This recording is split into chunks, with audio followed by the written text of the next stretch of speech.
Welcome, everybody, to part two of the Big Lies versus Big Facts, combating disinformation in our elections. This is, a great partnership between Rantt, my company, and Common Power. It's been great doing this. Thank you all for everybody went from the last session, came back here. This one, we're going to get really the nitty gritty of how we combat this disinformation. We've established it's a problem. So now we're going to move forward. But obviously, before we get to that, some housekeeping stuff. Just keep up with us on social media with hashtag Big Facts. Download the commonpower.io Mobilize app community. You can get it right on your phone, hang out with us. We're chatting in there. Also, especially if you're Gen Z or if you're Gen Z, go and put yourself on that waitlist for the Action Academy summer program where you will get paid to essentially learn how to become a better leader. And it's great. I did a lecture last year on that, or this summer, and it was really great. So definitely join that, and obviously follow us on social media and keep engaging. So here are our awesome ambassadors that you heard from in the intro. They will be with us throughout these lectures. We have Angie, Kyra, Sam, Elizabeth, Mandy, Blossom. They're also in the Twitter Spaces that you should definitely come to hang out with us on Monday. We're doing one every Monday after the sessions. So this last one was fun. It was super lit, it's funny, it was informative. Blossom and Sam were there killing it with Sasha. Angie made an appearance. And Matthew, another Common Power team member, was there too. So you got to come hang out with us, reach out, follow these awesome ambassadors on social media, engage with them. You're going to get a lot more interactivity with them during this session because we got some cool things going on. So, okay, let's go ahead and get started here. All right, so last session we established that disinformation is a huge problem, and it is one with a deep history in our country's roots that has been exacerbated by the modern, disinformation internet age, basically. And it has direct impacts on Gen Z. And now we're gonna really dive into how do we combat this? How do we take the tools we have personally to combat this in our everyday lives? We're not getting into legislative stuff yet. That'll be part 3, which you gotta stay tuned for as well. But right now, we're gonna get into what we can do as individuals here. So first, I'm gonna start this off with another question for y'all. It's not as good of a question as what candy you are, but it will be one that's equally insightful. Tell us, when was the last time you fell for a piece of disinformation? It can be something small, it can be something funny, it can be something crazy, and just throw it into the chat so that we can see where you're all at on that front. And I'll give it give it a little bit. We did this back last summer, some hilarious responses from some of you who are here right now. Our Mandy right there, last Thursday with the test. Yeah, and for those of you who weren't here, we ran through some scenarios. We featured a Marjorie Taylor Greene tweet that seemed like it could be real, but in the end, it wasn't. So let's give it another little bit. Yeah, right there. Some great responses here in the chat. We have Christine with, a shark that was swimming in the street, but it's shared by someone she trusted, which is one of the tactics we covered in session 1, the use of trusted sources. It's how most disinformation proliferates.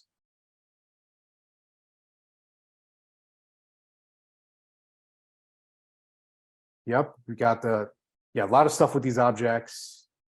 There was a fake mermaid video. I missed this.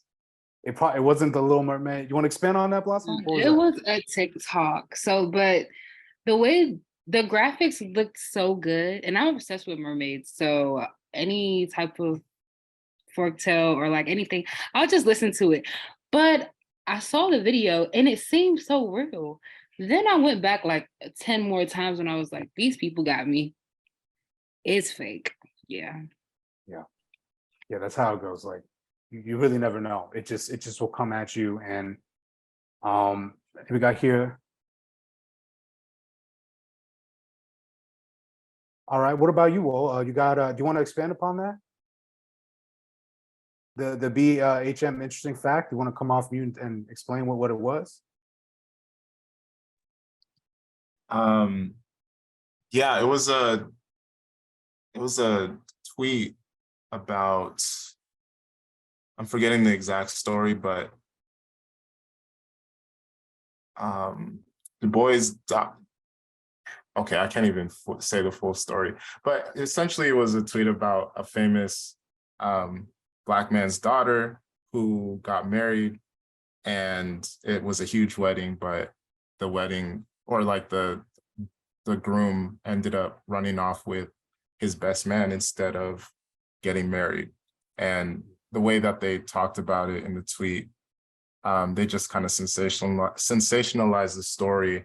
And it was partly true, but it didn't happen the way that they actually described in the tweet.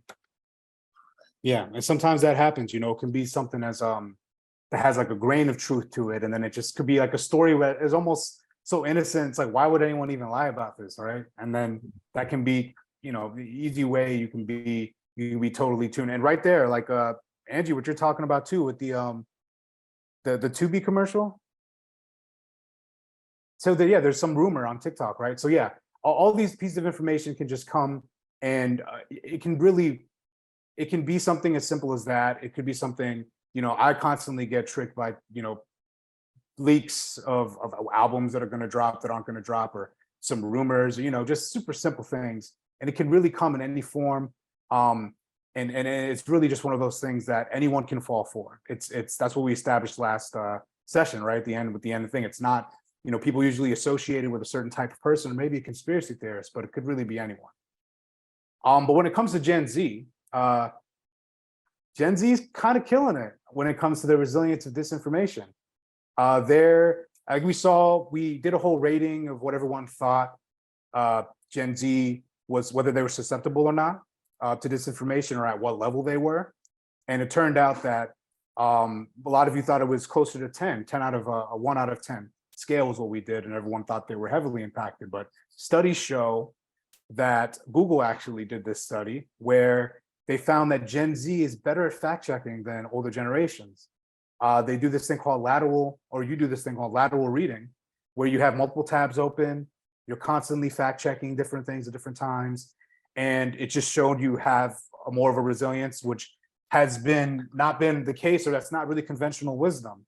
But what we have seen, especially with these election results, is a defeat of the election deniers, a resilience to disinformation within Gen Z, and tactics that are just being used because, you know, Gen Z and the young millennials grew up in this era of social media, of wild information coming your way.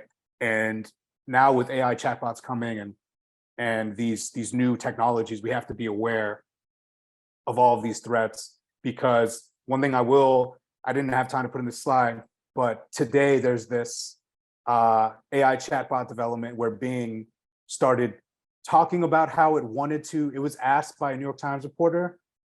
We talked about, you know, ChatGPT last week. This Bing bot was asked about its shadow self, and it started to like disassociate and express desires to essentially spread misinformation. And it said it loved Kevin Roose, the New York Times writer. It just started to go off and spout all of these things. So this is why it's really important for us to hone our tactics of how we can combat disinformation as these emerging technologies appear. So what we're going to do now, as we've talked about the modern, you know, Gen Z capacity and resilience to disinformation, I want everyone to throw a youth-driven anti-disinformation movement into the chat. What comes to mind in the last century or so that of a really youth-driven anti-disinformation movement that you felt was inspiring, or that you felt really moved the needle in a real way? Throw it into the chat. And we're going to see that the definition of an anti-disinfo group can be pretty broad. when you think about it. So I'll give you a second to think and then throw one into the chat.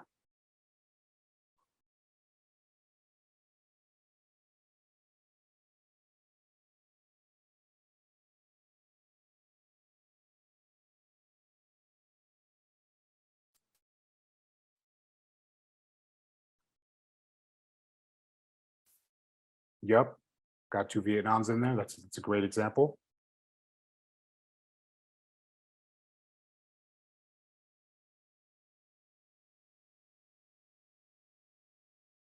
Can be from the 19th century, it can be from the 21st century.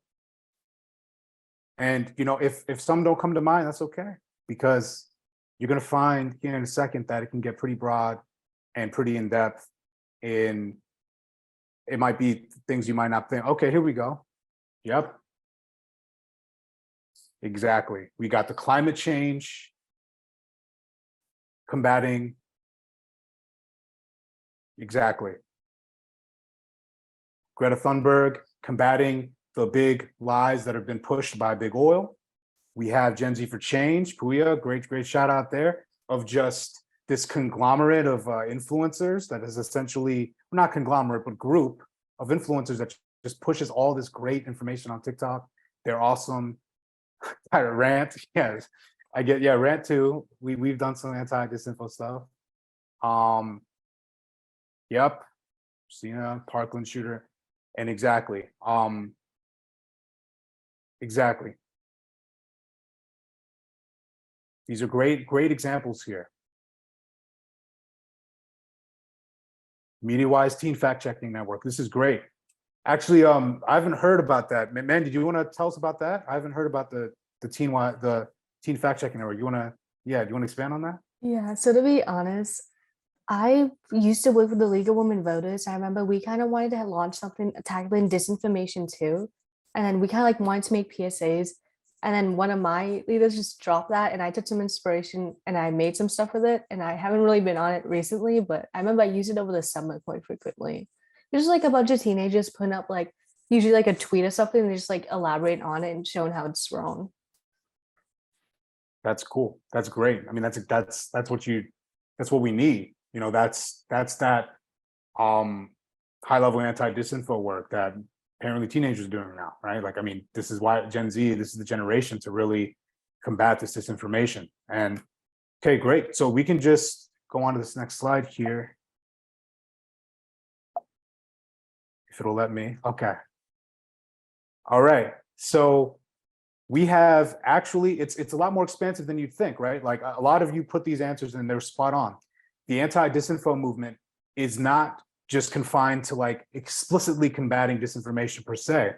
You can find anti-disinfo movements peppered in throughout anti-authoritarian, pro-human rights movements throughout history. So this is one example here with the White Rose in Nazi Germany. They were essentially a group of students founded by Sophie Scholl and her siblings.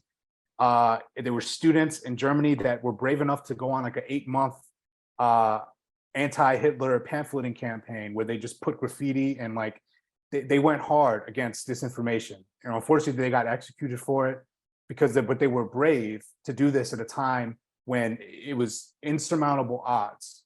But they went ahead and they did this in Nazi Germany, and it was against a regime, as we saw in part 1, that was driven by and used disinformation as a tool throughout their reign. And then obviously the civil rights movement of the 1950s and 60s. This is youth driven. MLK was in his 20s when he was first arrested. John Lewis was 25 at Selma. These are youth driven anti-disinfo movements that, especially in the civil rights, racism itself is one of the original pieces of disinformation within America. It's based on a lie of Black inferiority. It's a lie. It's built on layers upon layers of falsehoods that the civil rights era worked to methodically deconstruct through their nonviolent means. And it was inspirational. And it was, I believe, an inherently anti-disinformation movement We see that same situation being hit with the modern BLM movement, Black Lives Matter carrying on that mantle. And then obviously March for Our Lives took on, that was actually mentioned one of the answers in the chat, took on the NRA's lies about guns. You know, the good guy with the gun, the fake stats that were pushed were really taken on by March for Our Lives. All of these were youth-driven movements. The youth has always been at the forefront of this, and that hasn't changed, as we see with these midterm results. So, anyone have any questions so far, or any thoughts? I just kind of went through a lot. Any questions at all? Or okay, all right, good stuff. I'm gonna keep it moving. All right, so now we're going to go more to the present, and we're going to talk about last year. And what do you think was the most successful anti-disinformation campaign last year in 2022? I'm going to give you all a little bit of time to think about that, and then throw it into the chat.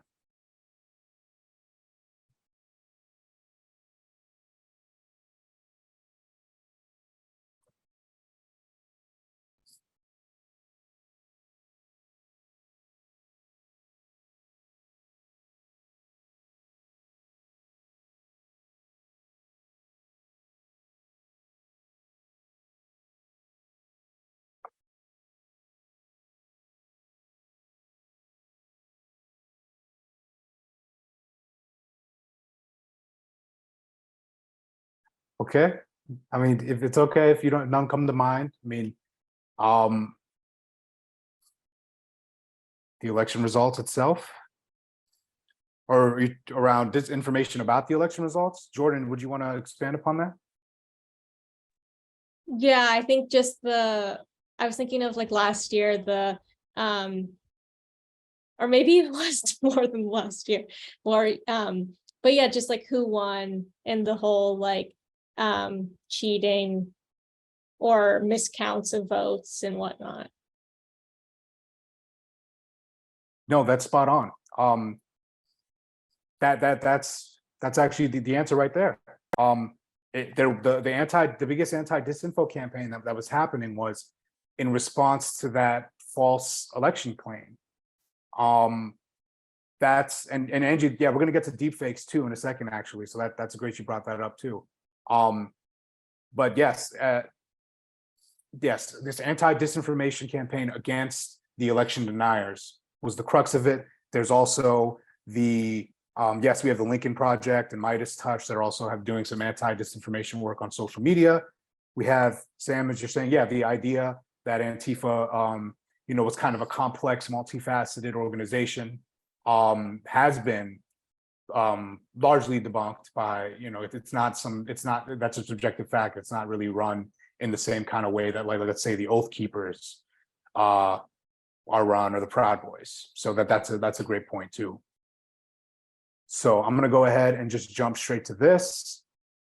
And yeah, and as you're kind of, thinking about this and looking at the top line, it's really the January 6th committee, from what I saw throughout this analysis, was that they were the biggest anti-disinformation campaign at scale that I saw last year. Those hearings were methodical. We looked at the numbers. There was tens of millions of people that watched.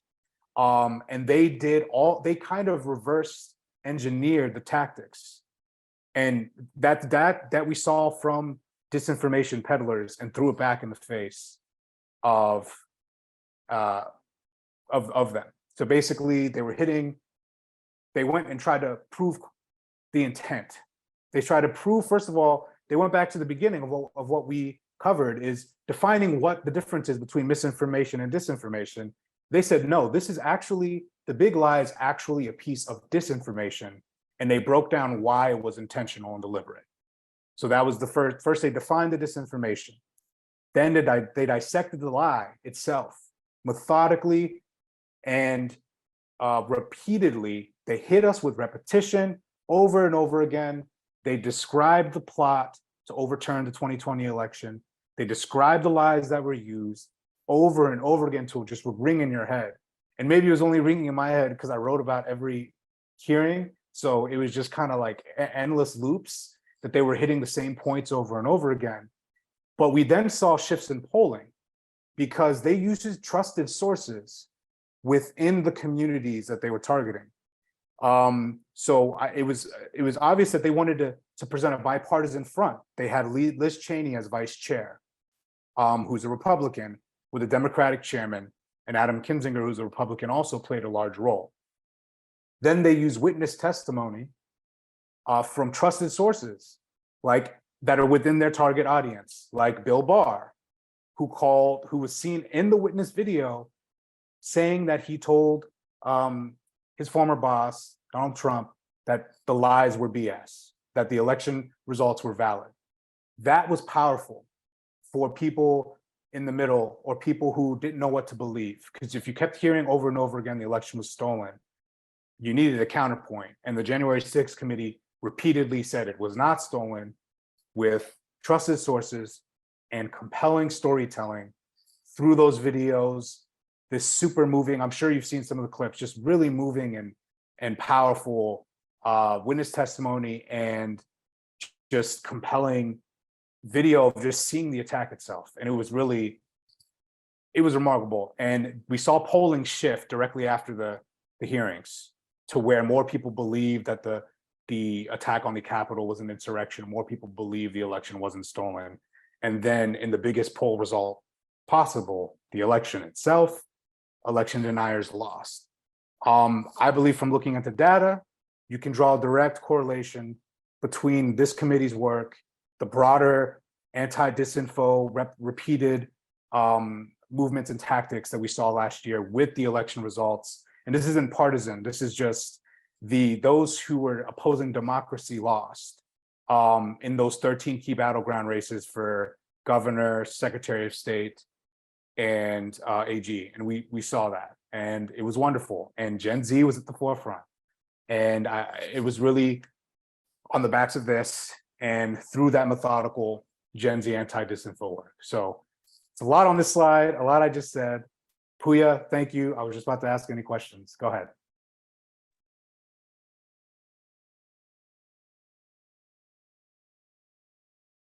Yeah, you can go ahead and unmute you, Puya. I don't know if I need to, if you have a question.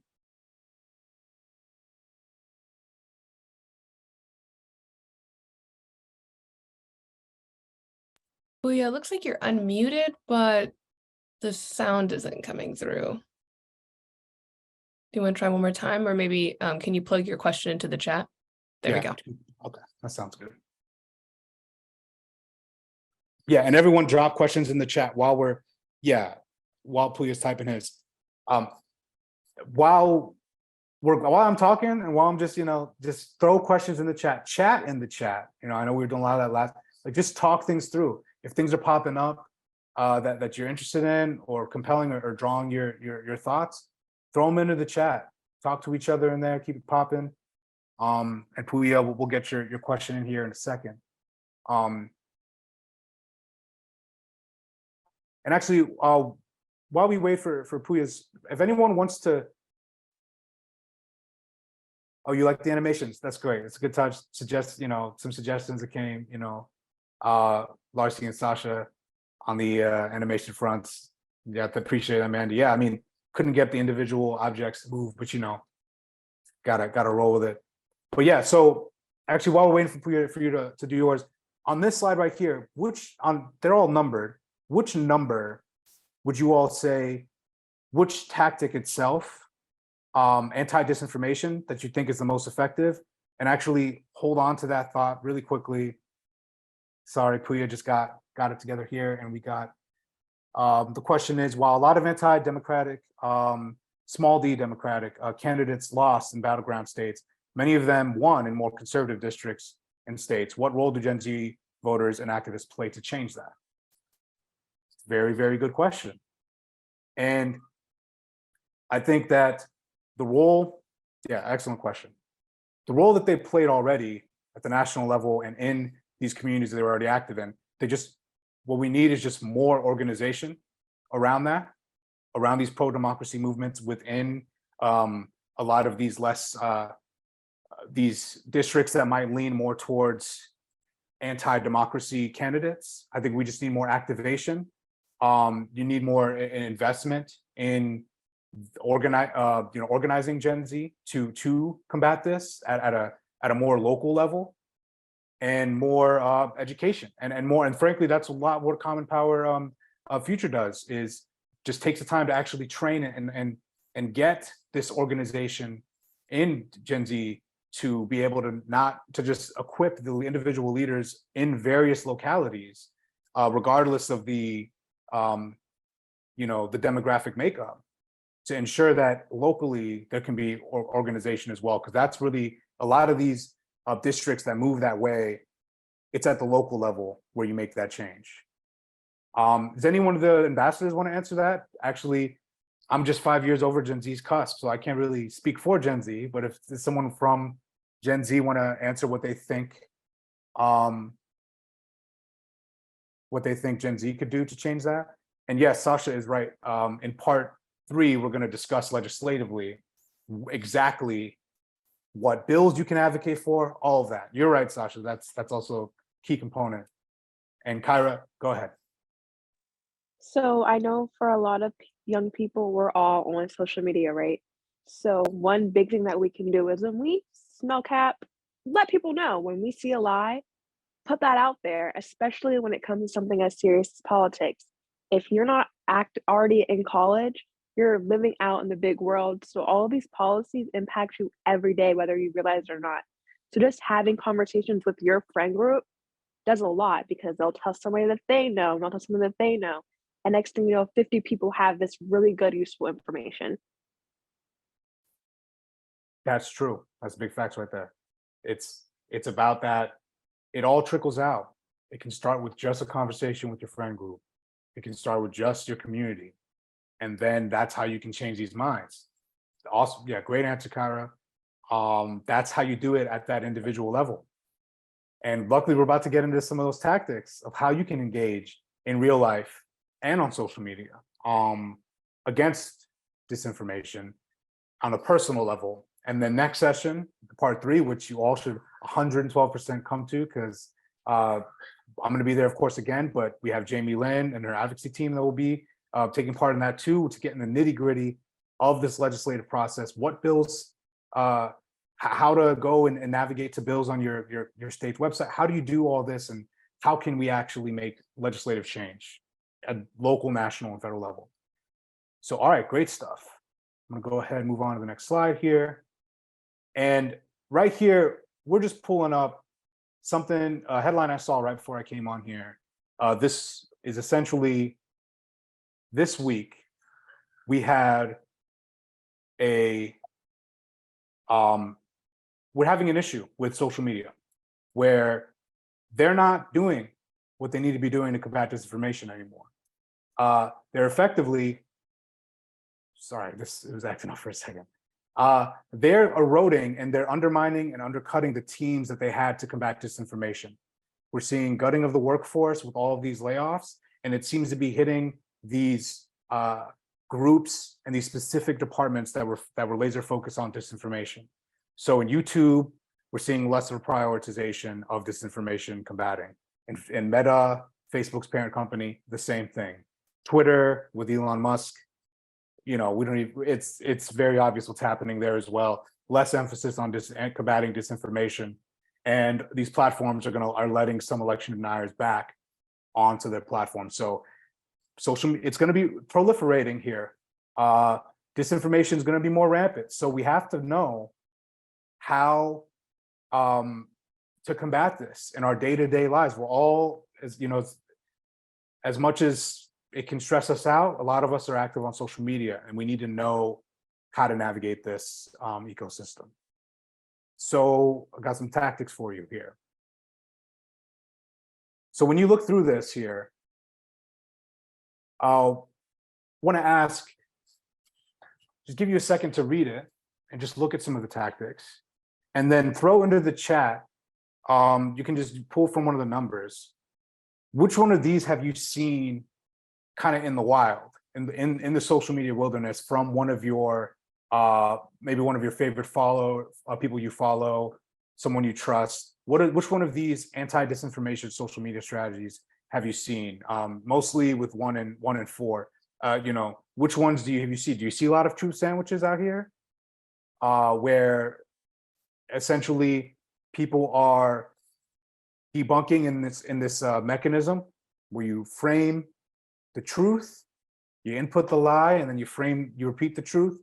Are you seeing people be compelling in their storytelling? Okay, we see some too. Yeah, we're seeing some people choosing not to feed the algorithm. Yep.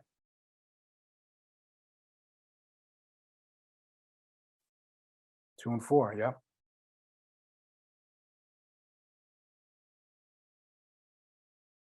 Exactly. And does anyone want to jump up and raise their hand and say which one of these they think is the most effective at combating disinformation on social media?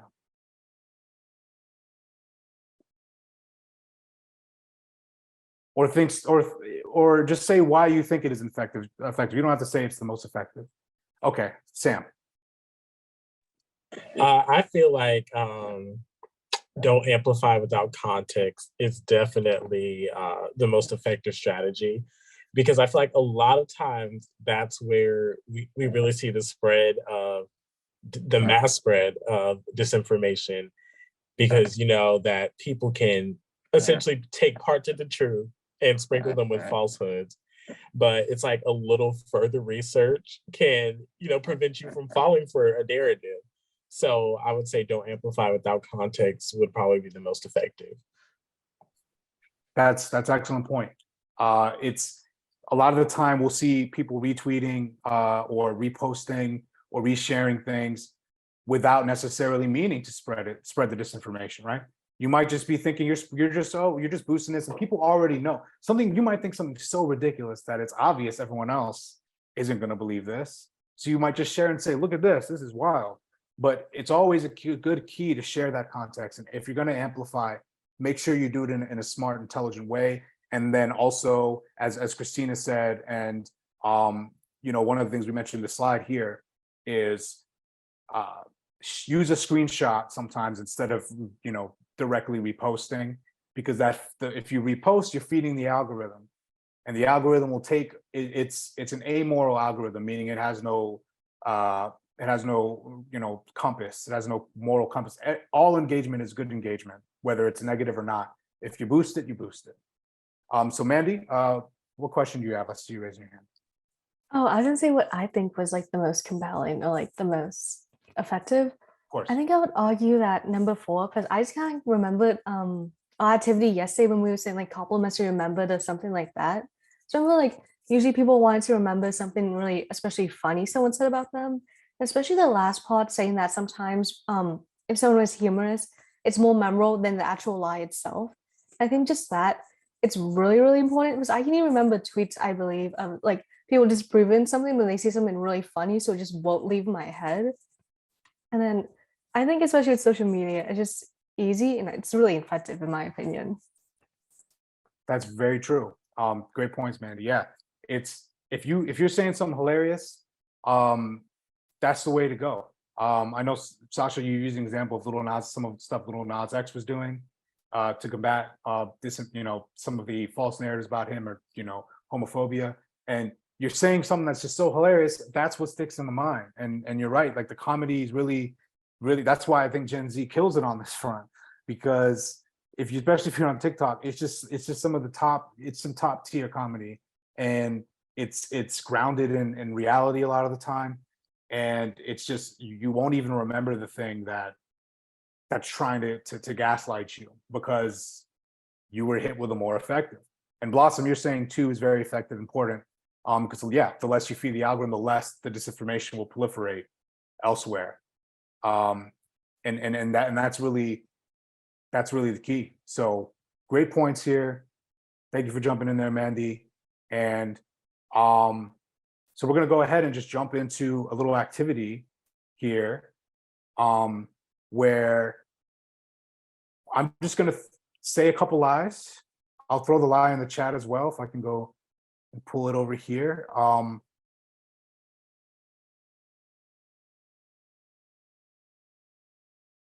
And say just some simple lies about elections specifically. And then, hold on, give me a second. My laptop's acting up. Okay, here we go. I got the chat. And then you're just gonna debunk it quickly. Or someone can raise their hand and either debunk it over there, or also you could throw it in the Zoom chat, try a truth sandwich. You can try to be compelling, you could try to debunk it with something funny. And then we'll go from there. So this is just an election lie. Millions of illegal immigrants voted. Start simple.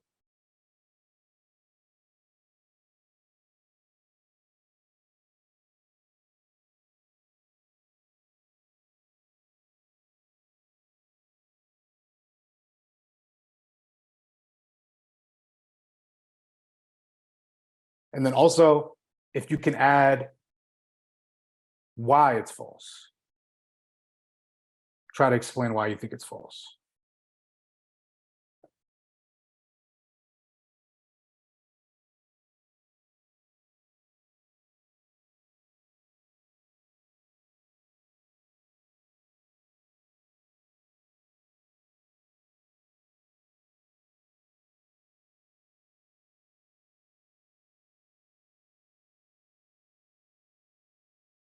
Okay.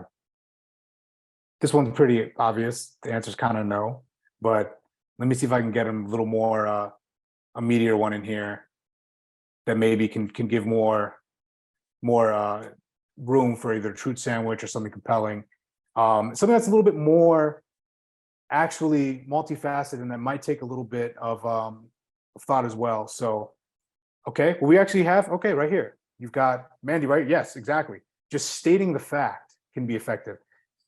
The other side of it, you must be a citizen registered to vote in the country. That's just the law, right? Stating the law was an effective way, right there. Exactly. Yeah, it's just, it can be something as simple as just stating the law as a starting point. These are all great points.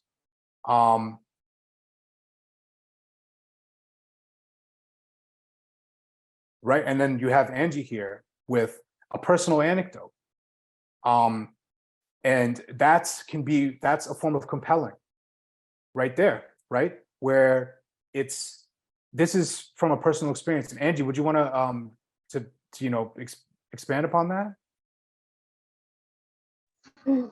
Yeah, so both my mom and my dad are from outside the United States, two different countries in Latin America, and both of them don't even know how to navigate most institutions in the United States, but especially the voting system. And actually, like, that's a whole reason, a big reason why I wanted to get into understanding the elections and like the whole power of voting, because they have lost the belief of that power.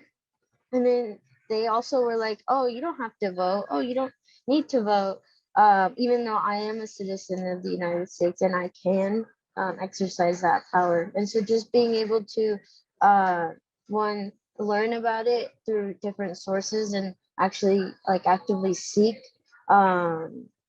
like participating in that process, but then also like being able to let my younger siblings know, and then my older siblings that don't vote and are citizens, they can also vote. So like I know from them that they don't know, and the majority of like other Guatemalans and Mexicans that I know in my community, and I can only say my community, I know don't vote because they don't even know how to navigate that.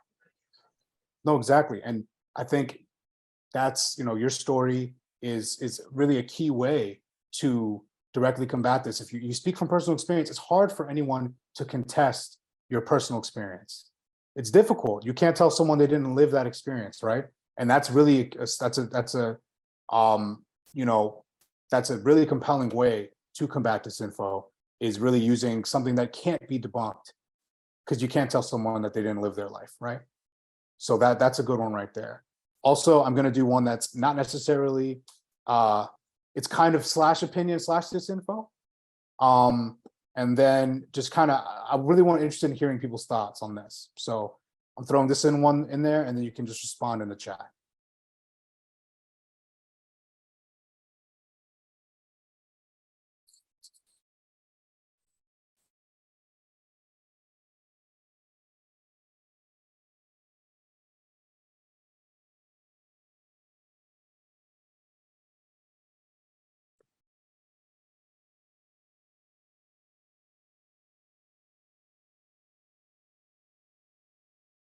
Yep, it's false. And then if anyone wants to expand upon why they believe it's false.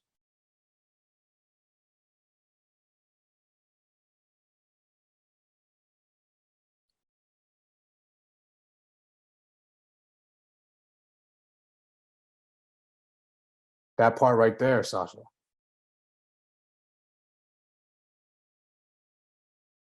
Exactly. And then yes, you can say it's false, and you provide examples of why the logic's flawed.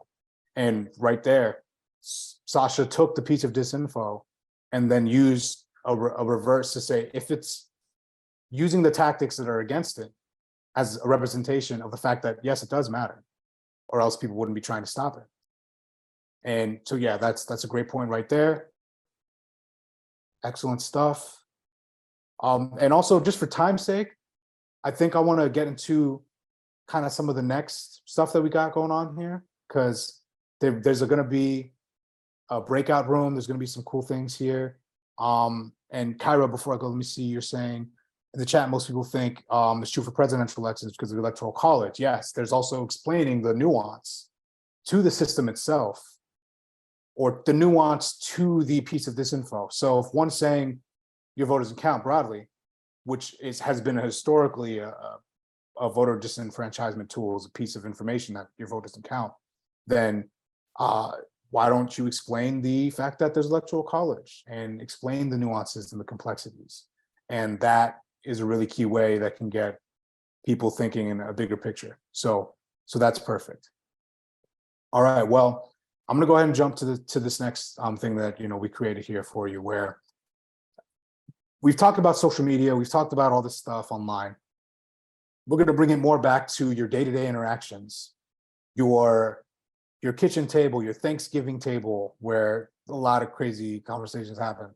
And what do you do, right? So we have this communication tree here and some tactics that are aligned in this tree.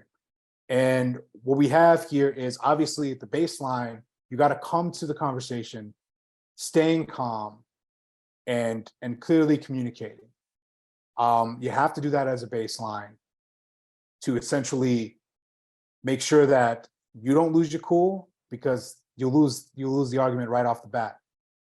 So going into it, you want to head into the conversation, and then the first thing you do is, when someone hits you with a piece of disinfo or just a statement, you want to analyze, is this a piece of opinion, or is this a difference of reality? Is it a difference of opinion, or someone existing in a different reality with this information? And then you want to make a you want to note that to yourself. Okay, that's the piece of information I'm getting. I think they're going either one of these ways. And then when you're going into two here, this is the key. Sometimes you don't even want to trouble yourself with the conversation, because some people just want to trigger you. Some people just want to rile you up, get under your skin. If you're doing organizing work, if you're just hanging out with friends, if you're just engaging in conversations with people in the real world, there will be that one person that just wants to rile you up and that just wants to get under your skin. If you're sensing that this person is just trying to troll you, disengage entirely. It's not worth your time. The conversation won't go further. But if you decide you want to engage, I think that there's really two different ways to approach the conversation. There's obviously other methods too, but when it comes to disinformation specifically, or difference of opinion, I wouldn't just hit them with facts straight out the gate. Try that before. No one wants to be told you're wrong, you're wrong, you're wrong. If it's a piece of disinformation, a lot of the times you might want to just ask questions over and over again. And one of the easiest ways to debunk disinformation within someone is for them to just do it themselves. Because a lot of the times people self-radicalize and they need to self-de-radicalize. And the way they do that is coming to their own conclusions. So it just ask, a lot of times asking why is a good, just repeatedly asking why. And then they'll realize this is kind of ridiculous. I actually don't think someone would go to these lengths to do this. They'll begin to unravel the conspiracy to the point where they might not believe it, or at the very least, you'll plant seeds. And then obviously, if it's an opinion or even if it is disinformation, you might find that disinformation, the person's not too far gone down the rabbit hole, that you can start the conversation from a point of common ground. And you can say, hey, we both agree that, oh, yes, maybe the system is corrupt, but there's different ways to analyze that rather than say, jump to X conclusion about, some kind of, cabal or whatever the person believes. So what we want to do here is get into breakout rooms, and don't know how many people are, okay, I see how many people are still here. What we want to do is do a challenge here where each of you can go into these breakout rooms. So basically Zoom allows us to go into these different rooms where you were able to discuss and come to different conclusions. You can even name your teams if you want to, or whatever group you're in, so we know where it's coming from, right? And then basically, I'm going to throw you a scenario. I'll throw it in the chat, and then we'll go into the breakout rooms. And then each of you will decide at which point of the journey you would want to go. So like you can discuss as a group, like, okay, this piece of information, you start from here, you say, okay, you analyze, is this a piece of disinformation or is this an opinion? You mark that as number one. Number two, you decide, do I want to engage with this person or not? And you can decide on that based upon how wild the statement is, or, on your analysis there. And then if you want to go further, you can go to three, and then you can decide what's the best way to start the conversation with them. And the whole time, keeping that cool, keeping that staying calm, that's the goal. And yes, we'll have a screenshot of the chat in each breakout room of the chart, yes. So I'll have the chart up too, and Blossom will, and you'll have the ambassadors in the Common Power ambassadors in the chat, in these breakout rooms with you, so you can decide. So it's gonna be a cool exercise. We're gonna get to decide this, and then after each, piece of information, we'll all come back. I think we'll give everybody to maybe 3 to 5 minutes or so, and then people can just start funneling back into the room after each statement, and then we'll decide. Basically, we'll discuss as a group like whether or not this person was worth engaging, and then so we can all kind of like get a real example of how can you engage with some of these pieces of information. So we're going to start with just the one you're going to run into a lot, which we all run into, just a basic baseline one. And then we'll go more complex, okay? Hey everyone, welcome back. Puya, you look mad shady with that hoodie on, but you look like you're in it. You're here for the work and for the good conversation. I love it. All right, everyone, welcome back. So excited to hear what your thoughts are. I'm gonna hand it back to Ahmed, and he's gonna be kind of like, what did you say? It's like a mini Twitter space session. Just gonna have some good convo about what y'all talked about in your breakout rooms. Yeah, just want to hear, like I was listening in on some of the stuff you were saying, and it was just super nuanced and dope. So I'd love for just everyone to kind of discuss, and then we can go around and kind of hear everybody's thoughts on each one. So for the first one of the 2020 election was stolen, does anyone from any of the groups want to jump up and say what they would have done, or what your group would have done or decided would be the best route? Maybe someone from group 1 or the biggest facts. Okay, so Kyra, did you volunteer? Go ahead. Can you guys hear me okay? Yeah. Okay, I wasn't in group 1. I don't remember what our group number was. But our group, there were 4 of us in there. The other gentleman had to jump out. But when we got to this one, we were talking about it as if, our neighbor, professor, or friend, somebody had made the comment how we would handle it. And then Kylie made a really good point. She was like, girl, I am not arguing over the internet. And so we talked about ways to handle that. sometimes you do reply and then you get stuck in these conversations with strangers and then you feel so passionate and it doesn't go anywhere. So we thought of some alternatives, like ignoring their exact post so you don't get stuck in an echo chamber, but then creating your own post with factual information that others can share if that's what you choose to do, but not directly communicating with stranger 305 from Texas.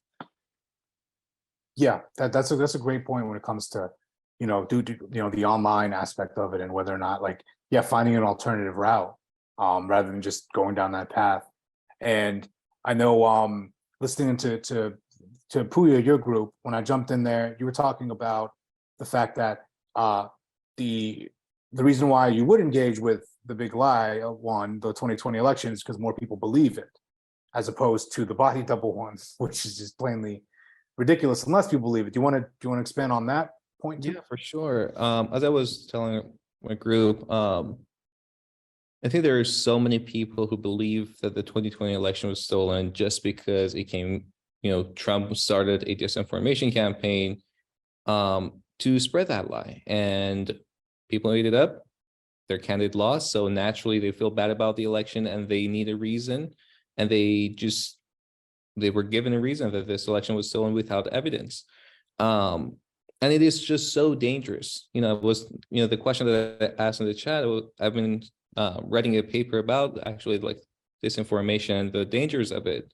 And like 179 candidates won their election. They're election deniers who won in 2022. So like, it is just so dangerous. They're in high positions of power. They have so much control over the daily lives that all of us live. So for me, it is just too ridiculous and too dangerous for me to be like, this conversation is not going to be comfortable, so I'm not going to engage in it. I think that would be like a very privileged position for me to be like, I'm not going to even engage in that conversation. There's too much at stake for me personally and for my community. So I feel like in a way obligated to engage in that conversation and try my best to point them to the resources. That's a great point. You took into consideration the weight of the lie itself and the impact of the lie, how widespread it is, and decided to engage off that rather than just looking at the lie itself, which is important. You have to look at the context and you have to be able to see and decide. So that's great stuff. So I'm sure everyone agrees, or who thought they could engage. And yeah, Sasha, I'm thinking the same thing too. We're going to go ahead and wrap up in a little bit. So time-wise, I'm sure everybody just thought plainly we're not going to engage with the body double one, right? Pretty much everyone give thumbs up that everybody was saying no. Yeah. Did anyone want to engage with that? No? Okay, good. Yeah, because that's just plainly you have to do some self-care and take care of your own mental health, and that conversation is not going to go well in any reality. So that's a great point. On the economy front, that one's more multifaceted, right? It's not. Actually, what was someone's take on that? Does anyone want to raise their hand that they thought they had a particularly compelling conversation in their group that they want to share?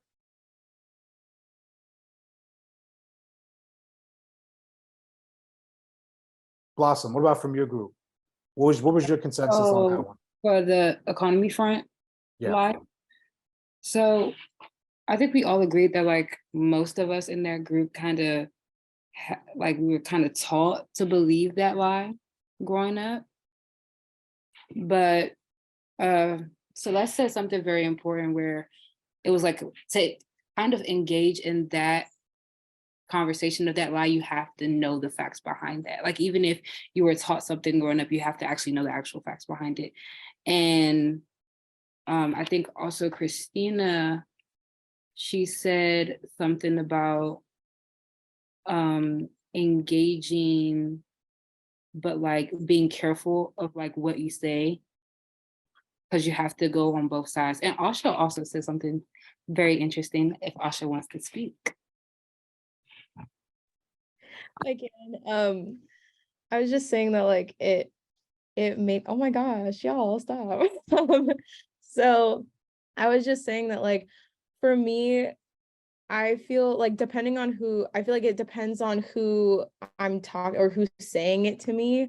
because if it's like someone who is rich, I feel super hesitant because it's like, then I don't actually like believe that you're listening to me or you want to come to common ground. Because if the lie benefits you, then why would you want to hear out an alternative where you might get like, you might have to pay more money? And then, so I was saying that like if it was someone like a family member or someone that's like that identifies as more like middle class and everything, I'd rather put more time and effort into pulling out the stats for them and trying to like get them to understand like what those numbers mean, and come to a common ground with them that way. That's a good point. You looked at the background of the individual and decided whether or not it was worth engaging given their own personal context. So that's super smart. And generally, yeah, when it comes to like the lie of or the false narratives that have surrounded trickle down economics, which have objectively been proven to not do what it claims, which is to trickle down just all the numbers and all the facts. The fight, there's levels, right? Like that there are people who can actually have this opinion validly, or not in a way where it's like it's not as like malicious disinformation as the body double lie, right? Like there's just no evidence to support that, but there are some cherry picked stats that can be done to support this. So it's like you have to decide how you're going to approach it and the level at which you're going to move forward. So I think that's great. But I'm going to go. I know it's getting late over here, over here on the East Coast, and then for y'all, I'm going to go ahead and just gear up and get ready for us to wrap up. And basically, thanking you all for coming here. And I have a challenge for you if I can present this in time. My laptop has been super janky tonight. It has not wanted to cooperate, but basically we want you to go out there and use kind of that communication tree in your real life. And that was meant for real in-person contacts. That was meant for you when you're staying calm, you're going out in the real world. Next time you encounter a conversation, think through that tree. Think about, okay, first off, I got to stay calm. Second off, analyze where this person's coming from. Is this an alternate reality? Is this disinformation? Is this opinion? And really just kind of discern and think whether you want to engage and really use that tree in real life. Also, use a truth sandwich on social media, or maybe humor. Use something we covered in the other slide where you can essentially sandwich the truth or the lie within two truths on that format. And you'll be able to see the slides after this to check back, or just use humor or whatever way you want to do it. So basically, we want to see you out in the wild. And if you're on Twitter, especially, like debunking false narratives you're seeing. And then in the tweet itself, do the debunking and then thread the tweet by tagging me and Common Power and saying, "Hey, yo, look at this, big facts. Look what I just did up there." And then we'll retweet you. We'll boost it, and we'll boost the your debunkings. We just want to see you out in the wild using these tools and debunking this misinformation in real time. There's no shortage of it. We have UFOs out here. Like there's stuff to talk about. There's information out there to debunk. Feel free to get out there and do it. And obviously the housekeeping stuff. Next week we have a Twitter space on Monday. Everybody come through, because this past Monday was fun. Blossom and Sam killed it. Sasha killed it. Matthew killed it. Everybody had fun. It was a good time. It was also super insightful and really smart things were being said. So everybody roll through. The Twitter space is gonna be popping. I'll send a link out for that tomorrow, and then come through. 4 p.m. same time as the lecture series Monday night, President's Day. It's gonna be great. And then obviously next Thursday, same time, the final piece of the lecture. Jamie Lynn and her advocacy team will be joining us, and we're gonna be going through how do we combat this at the macro level. What do we do to really change the systems of disinformation, and what role you can play in that. So that's what we're going to be covering. And that's all I got for today.